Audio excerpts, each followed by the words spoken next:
باقی بہت ساری چیزیں لوگوں نے اپنی طرف سے بنا لی ہے جن کا کسی حدیث سے قرآن سے کہیں ثبوت نہیں. مثلا لوگوں میں مشہور ہے کہ آدم علیہ السلام اس دن پیدا ہوئے تھے, یا حضرت ابراہیم علیہ السلام اس دن پیدا ہوئے تھے, یا قیامت اس دن آئے گی. اس قسم کے جو باتیں ہیں ان کا کہیں قرآن و حدیث میں ثبوت نہیں ہے. جتنا ثبوت ہے میں نے عرض کر دیا. تاریخی اگر واقعہ کوئی اس سے وابستہ ہے تو موسیٰ علیہ السلام کا. ایک اور غلط فہمی یہ بھی ہے کہ بعض لوگ عاشورہ کی حرمت اور اس کی عظمت اس وجہ سے سمجھتے ہیں کہ اس دن میں حضرت حسین رضی اللہ تعالیٰ عنہ کی شہادت واقع ہوئی. اس میں کوئی شک نہیں کہ حضرت حسین رضی اللہ تعالیٰ عنہ کی شہادت بڑا ہی المناک واقعہ ہے ہماری تاریخ کا. لیکن عاشورہ کی حرمت اس کی وجہ سے نہیں. حرمت تو میں نے عرض کیا پہلے سے چلی آ رہی ہے, ابراہیم علیہ السلام کے وقت سے چلی آ رہی ہے. بلکہ حضرت حسین رضی اللہ تعالیٰ عنہ کی فضیلت میں ایک فضیلت یہ بھی ہے کہ ان کی شہادت اللہ تبارک و تعالیٰ نے مقدر فرمائی عاشورہ کے دن. تو یہ ان کی فضیلت ہے, لیکن اس کی وجہ سے محرم کے اندر کوئی فضیلت عائد نہیں ہوتی. اور بے شک حضرت حسین رضی اللہ عنہ کی شہادت کا واقعہ بڑا ہماری تاریخ کا المناک واقعہ ہے. نبی کریم صلی اللہ علیہ وسلم کے نواسے,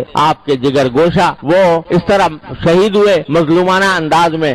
تو یہ ایک بہت ہی بڑا کربناک اور المناک واقعہ ہے. لیکن اللہ تبارک و تعالیٰ نے ہمیں یہ تلقین فرمائی ہے, نبی کریم صلی اللہ علیہ وسلم کی تلقین یہ ہے, کسی کی بھی وفات ہو, کسی کی بھی شہادت ہو, تو نبی کریم صلی اللہ علیہ وسلم نے یہ فرمایا کہ اس واقعے پر ماتم کرنا, گریبان چاک کرنا, اپنے گالوں کی پٹائی کرنا, اس کو سرکار دو عالم صلی اللہ علیہ وسلم نے ارشاد فرمایا کہ جو ایسا کرے وہ ہم میں سے نہیں ہے. اور خود حضرت حسین رضی اللہ تعالیٰ عنہ, کامل ابن اسیر تاریخ کی مشہور کتاب ہے, اس کے اندر لکھا ہے کہ حضرت حسین رضی اللہ تعالیٰ عنہ نے اپنی وفات سے اپنی شہادت سے 2 روز پہلے یا 3 روز پہلے اپنی بہن حضرت زینب رضی اللہ تعالیٰ عنہ ان کو وصیت کی کہ بہن, انہیں یہ الفاظ, میری پیاری بہن, یہ الفاظ ہے, میری پیاری بہن اگر میں شہید ہو گیا تو میرے اوپر نہ گریبان چاک کرنا, نہ اپنے گالوں کو مارنا, اور نہ اپنے کپڑے پھاڑنا. یہ وصیت فرمائی حضرت حسین رضی اللہ تعالیٰ عنہ. لہذا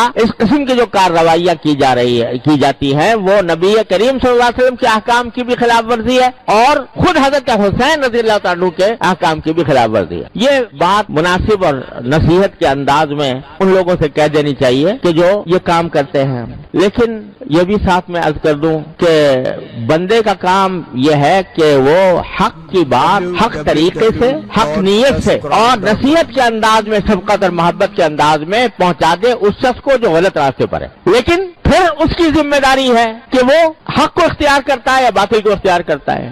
انسان کو اس بات کا مکلف نہیں کیا گیا کہ وہ زبردستی دوسرے کو اپنی بات منوائے. قرآن کریم کی وہ آیت جو میں نے پچھلے جمعہ میں پڑھی تھی, نبی کریم صلی اللہ علیہ وسلم سے اللہ تبارک و تعالی نے خطاب کر کے فرمایا لست علیہم بمسیطر فذکر انما انت مذکر. نصیحت ضرور کرتے رہیے, آپ نصیحت کرنے والے ہیں. لست علیہم بمسیطر, لیکن آپ ان کے اوپر داروغہ بنا کر نہیں بھیجے گئے کہ زبردستی ان کو ہدایت کے راستے پر لائیں. جب کافروں کے بارے میں نبی کریم صلی اللہ علیہ وسلم کو یہ ہدایت دی گئی ہے تو اگر کوئی غلط راستے پر ہے, مسلمان اسلام کا دعویٰ کرنے والے, ان کو بھی محبت پیار سے بے شک سمجھا دو. لیکن کوئی آدمی داروغہ نہیں بنایا گیا کہ زبردستی اس کو مجبور کرے کہ نہیں تم میری بات مانو اور اپنی بات چھوڑو. لہذا یہ جو ہمارے معاشرے کے اندر یہ بعض لوگوں کا یہ ذہن بن گیا ہے کہ وہ دوسروں کو اپنے عقیدے کی طرف زبردستی کھینچے, اور اگر کوئی نہیں آتا تو اللہ بچائے لڑائی کے اوپر بھی آمادہ ہو جائیں, مارنے پیٹنے پر بھی آمادہ ہو جائیں. اور اسی کی وجہ سے افسوس ہے کہ ہمارے معاشرے کے اندر یہ